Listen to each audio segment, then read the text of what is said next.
Show mandou um superchat falando: um amigo meu me disse hoje que acha que esse massacre em Gaza continua para eleger o Trump. Eu respondi que isso é só verdade se o Biden fosse um idiota. Ele retrucou: pois é. É isso aí, Pedro. É isso aí, tá correto. Agora, o Nassif, interessante, né? Como é que vai se configurar essas eleições americanas, né? Norte-americanas? Elas têm um efeito para o mundo e elas têm um efeito para o Brasil. Daqui para frente a gente vai falar cada vez mais disso. Por quê? Porque caso nós vimos a união da extrema-direita aí na Hungria agora, né? O circo dos horrores que foi lá. Se o Trump vencer, essa política ativista dos Estados Unidos e belicista nos Estados Unidos, no mundo, ela tende a retroceder. Porque o Trump é um isolacionista. Ele vai tentar tirar os Estados Unidos do mundo.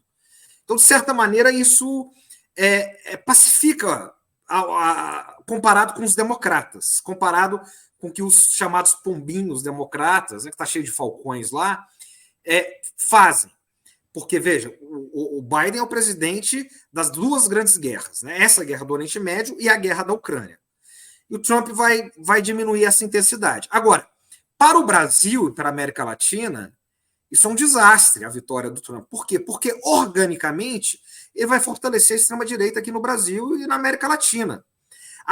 Só o signo da volta do Trump já inspira a extrema-direita. Olha, nós também vamos voltar. Muda o ambiente.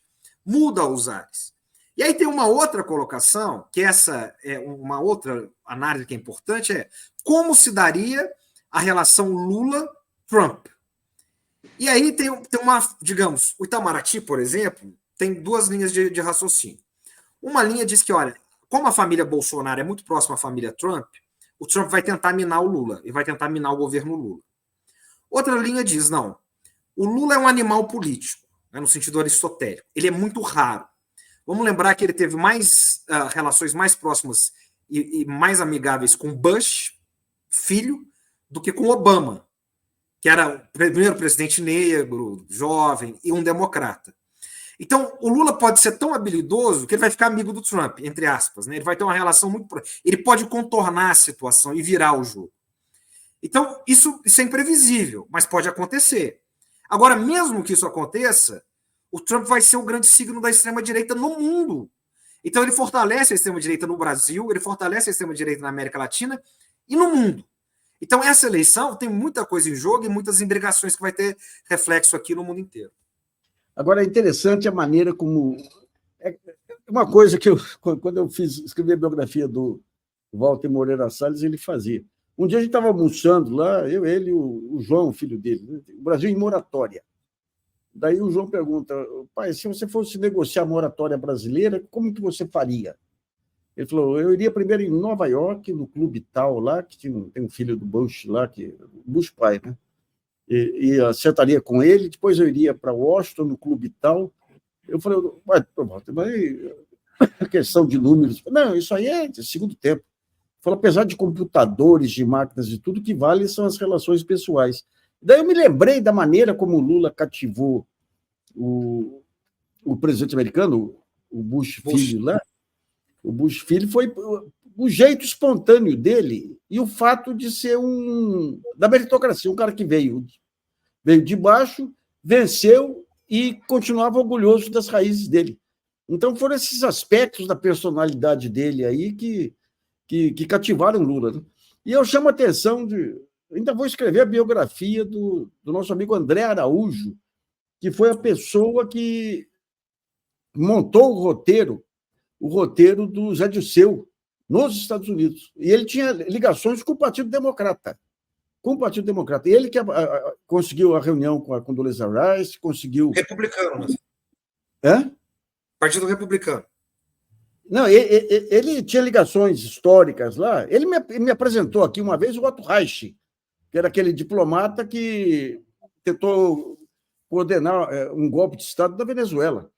E o Otto Reich tinha vindo ao Brasil para fazer lobby dos Bush, aí, que estavam encantados com a ideia do etanol.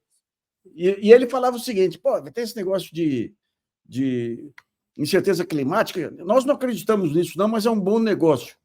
E o André levou o Dirceu lá para aqueles encontros. Um dia eu estou pegando um avião para Brasília, Então, o André, com uma gringa lá, daí me apresenta a gringa. Era filha daquela Cataline, a presidente lá da Washington Post, que estava indo para Brasília para entrevistar a Dilma, né? Então, você vê que no meio de todos esses angus e tudo aí, a questão das relações pessoais ainda tem peso, né? Nesse mundo em que você não consegue nem ser atendido em loja, porque é tudo robô aí, as relações pessoais ainda contam aí, né?